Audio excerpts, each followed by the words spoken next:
Okay. Well, thank you, first of all, to Monterroso for inviting me to curate this beautiful show. And it's been, a wonderful experience.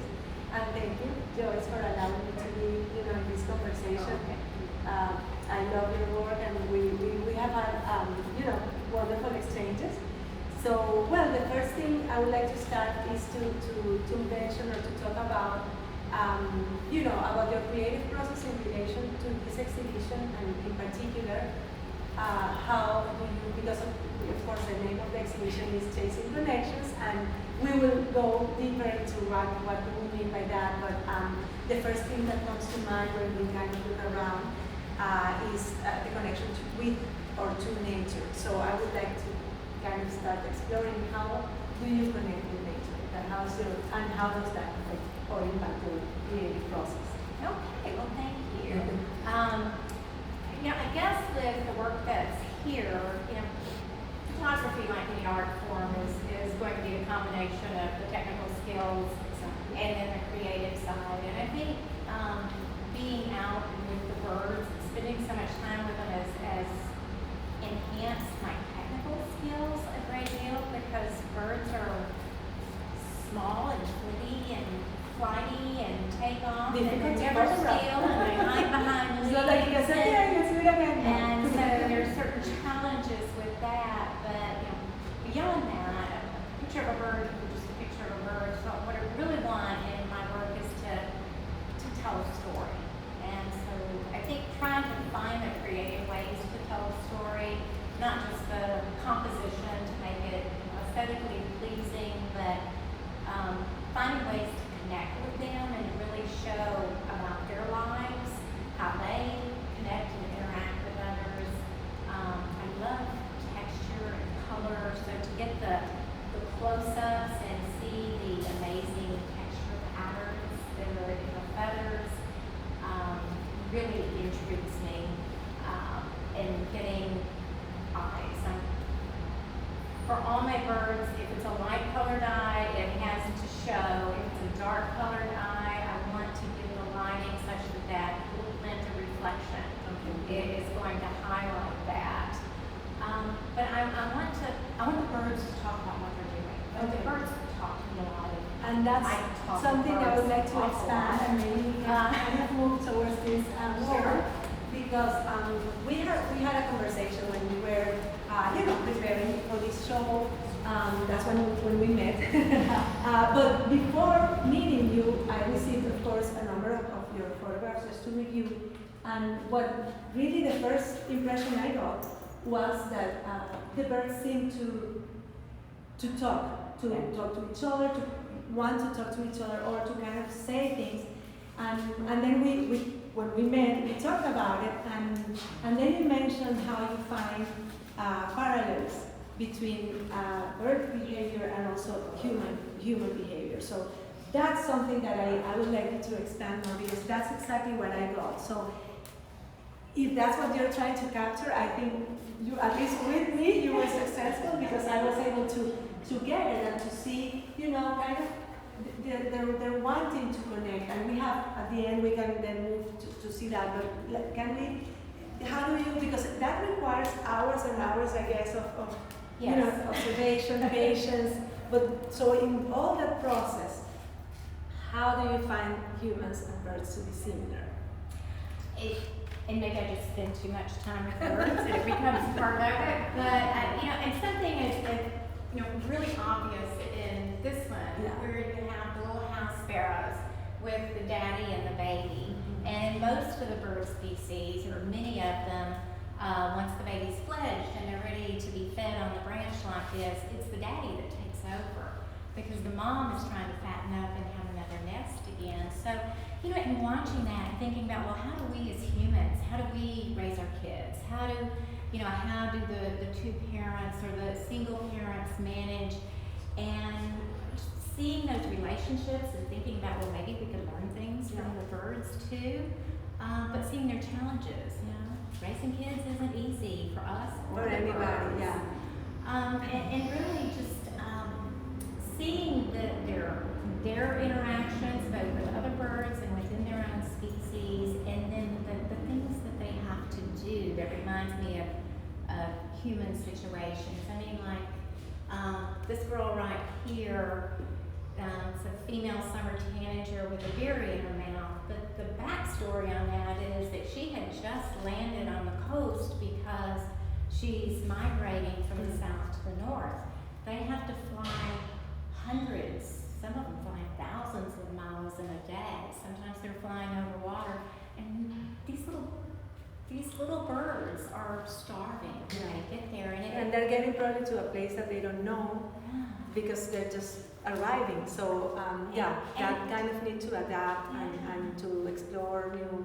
And it makes me think about, you know, they're traveling for different reasons, but it makes me think about, you know, people who are in such desperate situations, they're willing to take those kind of long and incredibly hard journey because where they're living is too dangerous or too impoverished, and they're seeking refuge somewhere else, and they have that same exhaustion and tiredness. And I think about that when I see the birds coming over. So that would be a couple of examples. No, definitely. And then another example, and maybe we can move so we can focus on the birds that are connecting more, you know, noticeably.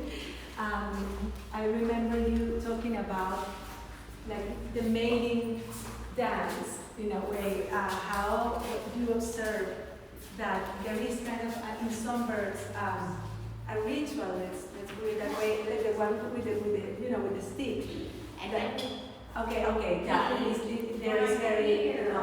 Okay, so maybe we can then talk about it because I was fascinated by that story because I thought, that's similar also to the way we another way not literally but metaphorically. we parallel because the great blue herons, which are usually very solitary birds, they don't tend to stay together. You'll see one lone, beautiful one out there, but in mating season, they all come together, and there's lots of ritual with the great blue herons. And this is a really important part of it, where the male has to present a suitable stick for nest building. And if she's not happy with that stick, all his work is so usually by this point, the stick seals the deal. So it's like getting the engagement ring. So mating season is the time of the bird world. That's when she convinces her, right? Got a nice kiss going on here. It's all good. Exactly. So an acceptance of the view. Yeah, and I also I want to kind of point out, because of course we have another artist in the exhibition, Jonathan Jackson, and when we see his work and we can focus a little bit more on his work, I talked to him and I went to a studio visit with him. He also explained, and this is of course very, very obvious, how nature is a super important role. It plays a super important role in his work. And I remember him saying that he loves to explore, of course, the way he himself connects with nature, but also the way how different artists or different people react to the same scene, like the multiple interpretations of the same scene. And this is, I think, a wonderful example of that, because this may be his depiction of the same place that you are then photographing these birds. It's just his own way of then artistically present the same landscape. So I think that's lovely, because he also mentions how he has a deep connection with nature. He goes, nature walks. He has a beautiful backyard where he spends a lot of time. So it's a very interesting way for me, in particular, to see how different artistic representation of similar. Yes. So also maybe we can kind of move on to this side. I love this. Well, this is one of my favorite images. I think of a lot of people. And I like here to point out another part of the conversation we had when we met, that you are concerned with more like philosophical and more environmental issues and that's one of the reasons you chose to photograph birds, but also in the bigger scheme, you see, you kind of, it makes you think about the impact of modern life in our environment and how, for example, the growth of a city means probably the disappearance of some species. So can you just talk more about it? Absolutely. Well, we look around and we think, oh, there's more birds out there. In reality, there are 3 million fewer birds today than there were in 1970. So really, it's not short time. 1 in 4 of our birds has vanished, and most of that is related to, as you said, just changes that we have brought about.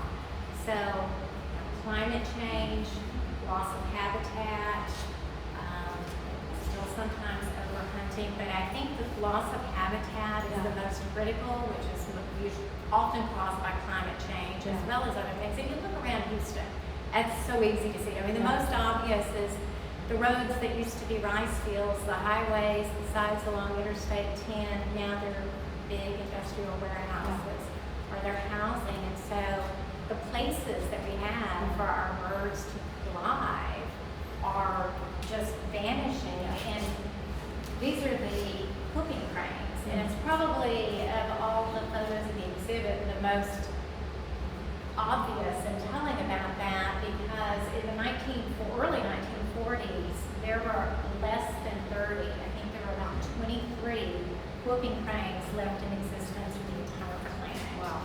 So we now are up to a little over 800 of the breeding population, and we're really fortunate because these guys do have their wintering grounds in Texas and in an individual place. But so you think that, well, gosh, they come back from 23 to 800 and something, but they're not out of the woods. They're still struggling. They're still losing them from things like they dam up a river that feeds into the bay and the estuaries. It changes the ecosystem there, and pretty soon there aren't any blue crabs, and then these are the tallest birds in North America. So they're really amazing. And it makes you also think about the choice of growth, because you can, I think there are other ways to grow a city, that can grow respecting a little bit more the environment. Of course, there is going to be an impact, but the way it has been done is just not considering at all the impact it has, not only in birds, but in many other. And I think that some places are doing better at that. And I think that, as awareness increases, and if my work can raise some of that awareness, every little bit helps. More and more of our cities are becoming bird friendly in the sense of turning the lights off in the skyscrapers during migrating season. We lose hundreds of thousands of birds due to bird strikes by lighting skyscrapers. So every little bit that somebody knows helps. Definitely, yeah. And I would like to also mention, because of course we have the other pieces by Jonathan, together in conversation with your work. This is what he calls color meditations. But he mentioned, and I think it's a beautiful, relation to your work, that some of these color meditations, and we have more here, are like the way he sees a flying bird.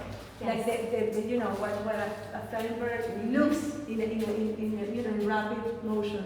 And I love that because it's kind of a way to reflect also on that connection to nature, on that of observing carefully a moment, capturing a moment.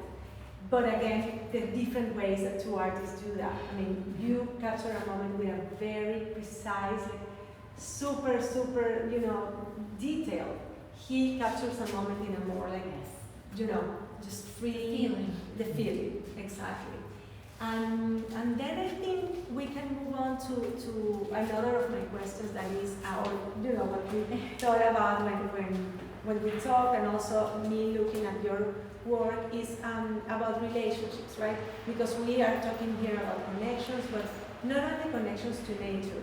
We connect with other people, we need that connection as humans, but also I think we also need and I think, of course, this past year has been a very, strong lesson on that. We need to connect with ourselves. And that is something that I would like you to kind of talk about in relationship to the work that you are, that we have here, but also in general. Well, as you said, I think the pandemic has caused a lot of people to think more about that. It's also given a lot of us more maybe time to do that, but it's well proven that spending time in nature improves well-being in many ways. And these days, there's studies that say that people spend 90% of their lives indoors. And so one of the things that I feel like with some of my work is as I share it, other people are inspired maybe to go out and to observe and to appreciate and take the time. And often people will ask me, well, how do you get those birds in your backyard? And I would say, they're there. You just have to slow down and take the time. Slowing down, I think, is very important to also to be able to then tune into yourself, because we live in a very kind of speed, motion life that, going from one place to another. I mean, and that distracts us, right? From connecting to other people. Sometimes we don't have the time to call a friend or to, call a family member, but also you don't have the time to think about your own needs. And I think sometimes it takes just a little bit, but being out in nature and observing birds or whatever else people do really makes a difference in that. And I feel like, my photography has allowed me to connect with a lot of people, in a very positive way. I sense a very positive connection. Funny story, maybe I shouldn't tell, but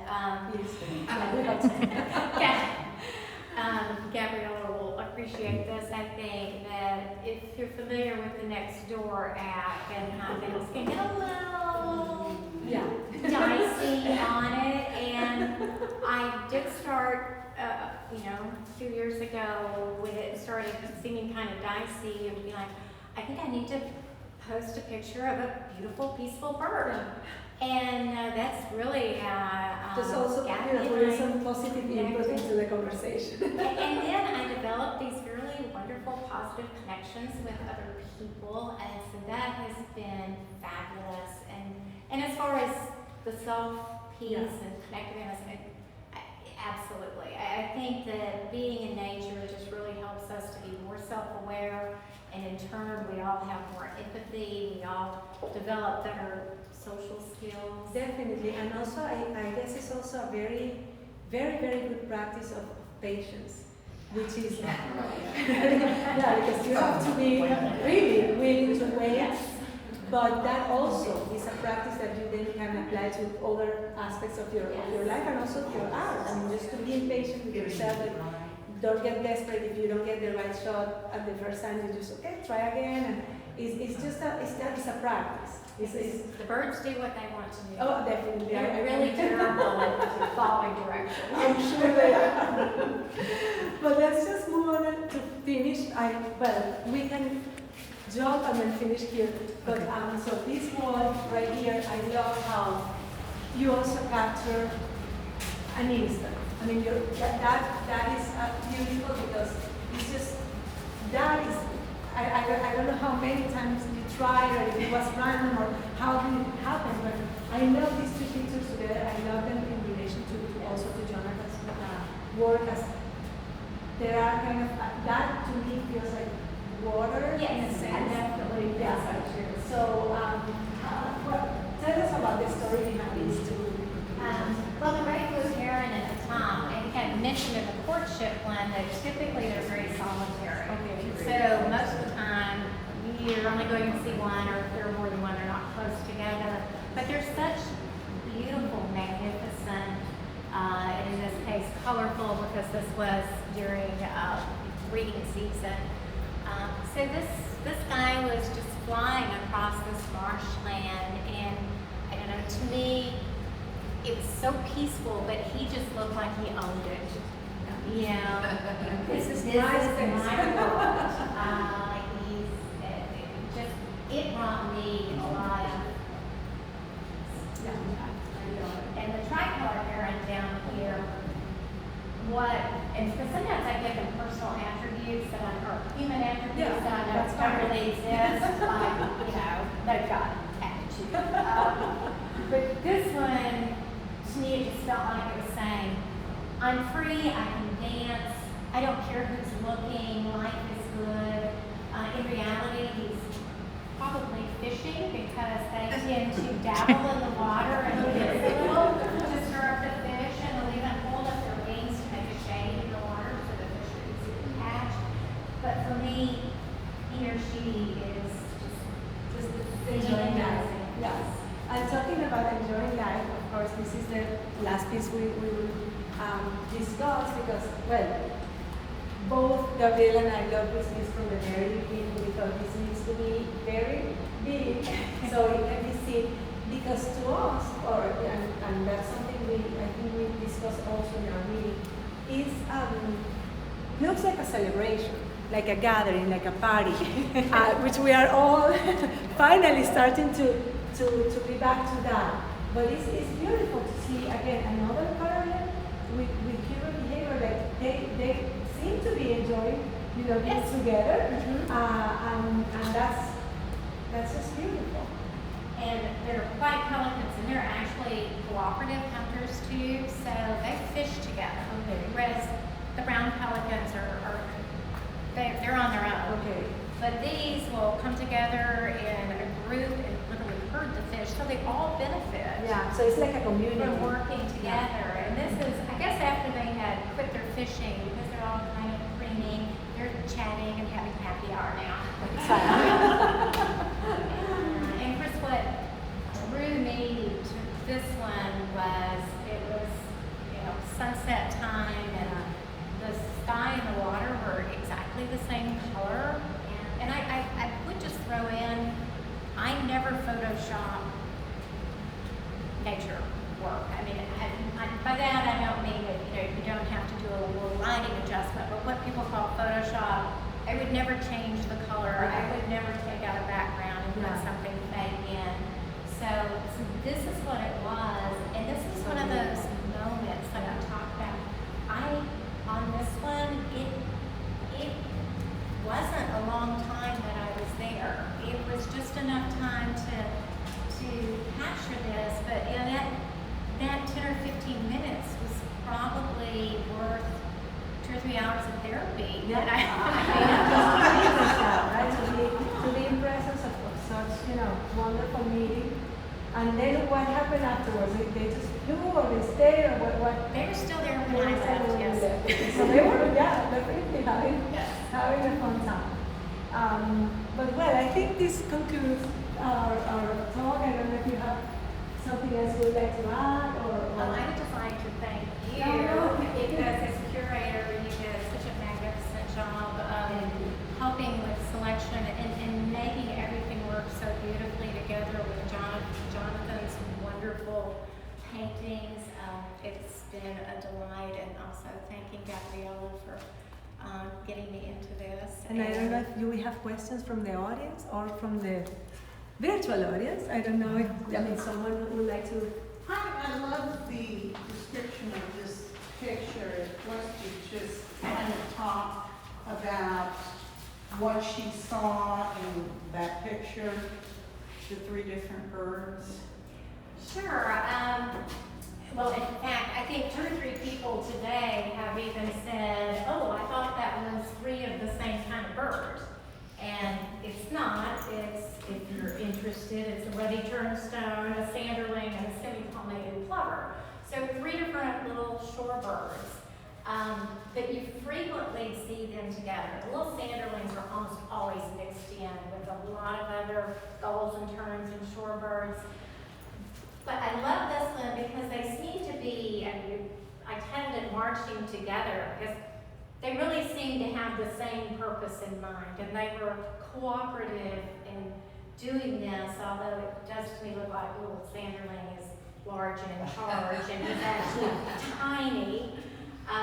He's also a migrator, all migrated birds. That little sanderling breeds in the high Arctic. These little sanderlings travel 6,000 miles in migration. So really incredible, but I love their connection and his spunkiness in this one. Anybody else have questions, remarks, comments?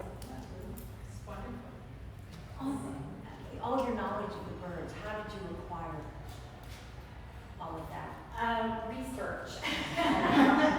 Truly, and I think it all came as a process as I started doing more and more photography, and Lucy and I started doing more and more birding, because we didn't know what it was. So once we would, and most times it was the photograph that came first in the beginning, and then identifying what it was, and then wanting to know more about it. Because one of the ways that I can get some of these shots is really starting to understand their habits and how they react in their environment, being able to learn what the motions are that I expect before the bird takes flight, what time of day are they going to be there. So, and anytime I post something, I want to be able to give a little bit of information. So slowly over time you start learning more and trying to retain it.